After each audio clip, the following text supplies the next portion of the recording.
My name is June Moon. Up until this point, I was just June, and that's all I really know.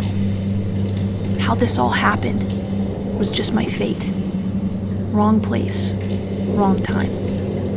My intentions were good, and through curiosity and the unlikely event of discovering something completely inhuman, I became no longer a whole, but half, a vessel. Somehow when I left the cave, I didn't leave alone. I spoke the words that would change my destiny and alter the future of the Suicide Squad, and everyone after. I spoke the words, the Enchantress.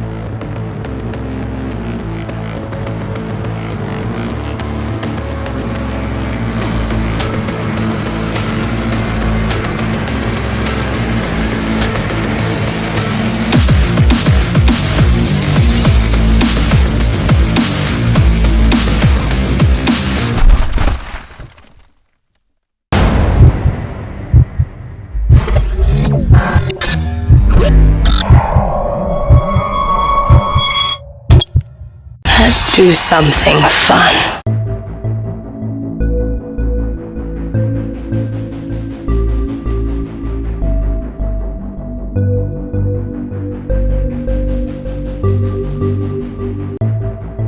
Well, hello my beauties, and welcome back to my channel. In this video, I'm going to teach you how to cosplay the Enchantress from Suicide Squad. She is played by Cara, and she is a very powerful sorceress, if not the most powerful character in the new Suicide Squad film. I based this entire look off the Comic-Con trailer and duplicated her look, created her costume to the best of my ability, considering she is not shown very much at all in these trailers. So let's do something fun, and please continue watching if you want to know how to transform into the powerful Enchantress from the Suicide Squad. So first I'm going to take my eyes from these baby browns to the Enchantress's beautiful green eyes using some colored contacts. This is one of the easiest ways to transform your look when cosplaying. These contacts are super comfortable and look very similar to the Enchantress's eyes. Now to start everything off right, we're going to prime the skin, and today I'm using a very moisturizing primer that will add a lot of luminosity to my skin as well as hydrate it for this look. To apply this primer, I'm just using a flat foundation brush. I'm going to be using a stick foundation that is about medium in coverage, and I'm just going to apply this all around my face to give a nice base for some of the sponge work we will be doing later. The Enchantress and me have very similar complexions, so I will just be using my everyday foundation for this. I'm just going to blend this out, making sure everything looks seamless. To lock this foundation in, I'm going to be using a setting powder that matches my skin tone and dusting this all around my face. You can also use a translucent powder for setting, or if you have drier skin, you can just skip this step altogether.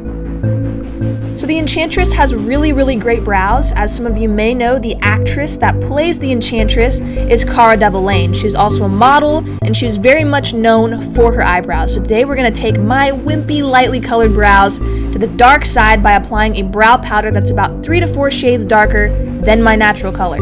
Start at the tail end of your brow, creating the arch, and then move toward the front of your brow, flicking up to create the definition that the Enchantress has. My brows are really light naturally, so this dark brown powder really enhances them and helps create that shape that we want. I also like to go in and set them with a clear brow gel just to finish everything off. To start off the eye look, we're going to be taking a creamy black eyeliner and smudge it pretty much all over our eyelid and waterline, as well as the lower lash line. Being messy is totally okay because right after we're going to take a black eyeshadow and pack this onto the lid, as well as that lower lash line and waterline. Right after that, go in with a gray eyeshadow and a fluffy brush and start buffing the gray into the black and move upwards towards the brow bone. This smoky eye is nowhere near being perfect, neat, or conventional by any means. This is cosplay makeup, so don't be afraid to take it to the next level. Keep on buffing until this looks super smoky.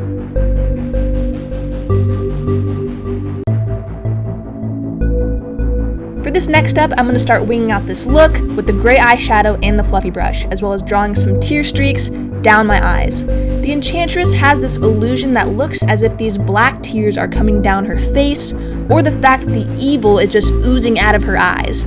Create the lines and add in darkness where it's needed.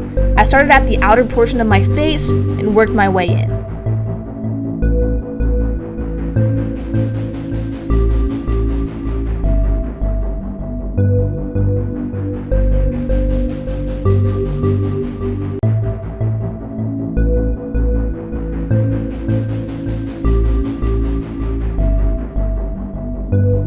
To get the decaying, muddy look the Enchantress has, I took a sponge and dabbed into some green, black, and brown paint for an earthy tone. Then just dabbing this into my lower jaw area and working up around my face. Go lightly with this and then add in more for definition where it's needed. Her pattern for the mud is around her mouth area and also her cheeks, almost like a mud contour.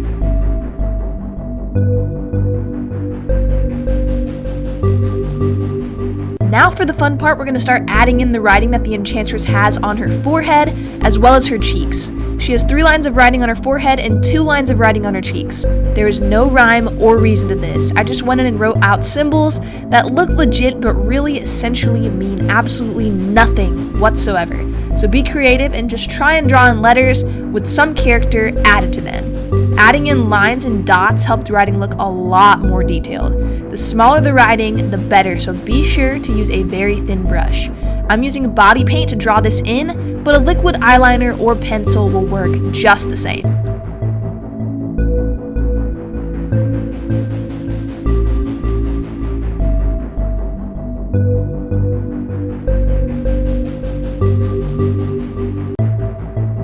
Taking a translucent powder, I'm just going to lightly tap this into the writing, being careful not to smudge it, as this will be the first step in making the writing look a lot more like a tattoo beneath the skin, rather than just writing sitting on top of the skin. Taking a pretty dense kabuki brush, I'm going to dip into some foundation powder and dab this onto the writing for more coverage. After I've done this step, I'm going to go back in with the eyeshadow and the sponge and just darken everything up to add any lost color back in. Next, I started drawing in the symbols that the Enchantress has on her body, and to do this, I just looked at her Empire cover and tried to duplicate the symbols as much as I possibly could. To draw them in, I used a black body paint and a flat concealer brush. I started mapping out the circles on her shoulders, and then went in and created the dot in the middle. After this, I went in with the sponge and some more black body paint and dabbed this all around to make this look streaky, like I've had these symbols on for a while. I then put on my necklace that I made myself from some beaded curtains. They were originally black, but I spray painted them dark green and gold. I just kept wrapping them until they were tight enough to be a thick, chunky choker. I used a shower ring for the circular pendant that she has, and I also spray painted that too. After that, I went ahead and put on my wig, and this is a 40-inch $10 wig from Amazon that I hot glued dreadlocks to. The Enchantress has really long stringy hair with some dreads. I also added her headpiece in, and I made this out of styrofoam. I spray painted this dark green and gold as well, and I hot glued some hair clips to the back, securing this onto my wig. I also made sure to bring out some hair in the front of my head using some gel, and I made some thin strips that fall right in the front of my face that look just like the Enchantress's. This gives a very grungy look. Don't forget to go back in with the black body paint and black out your hands or any areas that look like they may need some more touching up or darkness. And this is my Enchantress look from the movie Suicide Squad. I hope you enjoyed this cosplay makeup tutorial on this awesome character. Be sure to like and also subscribe if you want to see more cosplay tutorials from me. Thank you so much for watching, and I'll see you in my next tutorial.